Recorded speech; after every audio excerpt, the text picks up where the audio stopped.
kawai ka jingjia ka bas ngusi ka bala dia dangshan ha lakno ha ka khakhnda trip jummang 1000%. Ha ka ba kawai ka samla pulenas ka badang arp saus nem karta kalayo man rensit na kawai ka rickshaw ka badang yachtet ban light na ka jingsha le be ijon. Katai ka samla kala kiu ha kata ka rickshaw ban lek pai no shalayeng hadin bakala lek ngo ya umama jongka. Hapdeng ka jinglek unongnya kali ula ino yala ka jakasyong bat syong hajan jongka kadba wei par uparlok ula simti ya ka kali banyak klem datib ya ka jingkela kasamla pule kal beteng ban pendon kam ya ka phone jongka hapo kali anda haba kala karpat ya unongnya kali ban sange no haka jaka bakat mu ban hiar henry haka jaka ba sange ula nya pen step pen ban ya ka kali kasamla da ka jingting ya ka jingsingan jongka kala rensit na ka rickshaw ka bayaj bat kala mansau jor ha ka khli kiti bat ki terpeng jongka ya kane ka jingjia la yo ringdur ha ki CCTV bat ka video jongka jing like pet jongka te ka samla pule nadu ka te ka por kala pau bha ha ki social media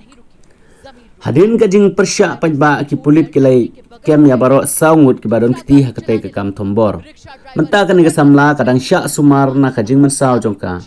ki bor jongka an kidang peteng ya ki jing tokit halor ka ni ka kam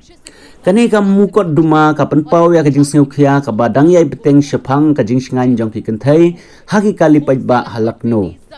ha ka jing jia ka ba kum kane ha upnai jeliu 8000 arpulai layo thu ba ka wei ka samla ka badang arp saus nam hi karta ka ba thmu ban ka ba kwa ban long nurse kala sya ra bor ba sya penyap ha wei unongnya rickshaw ha ka ba la suba pola persyang jubor ban lek be ijot ya ka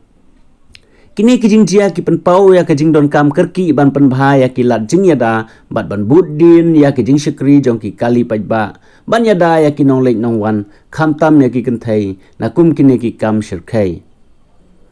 ki pulit ki laya thu ba ki te ki saungut ki balai sya keno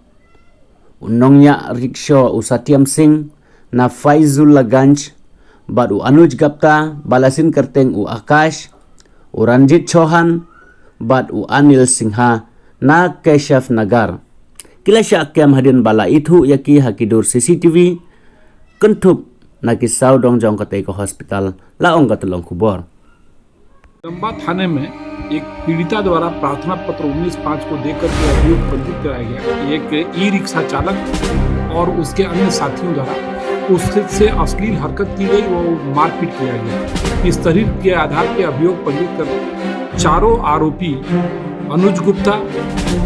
Satyam सिंह, अनिल सिन्हा, रंजीत चौहान को गिरफ्तार करके उनके विरुद्ध वैधानिक कार्रवाई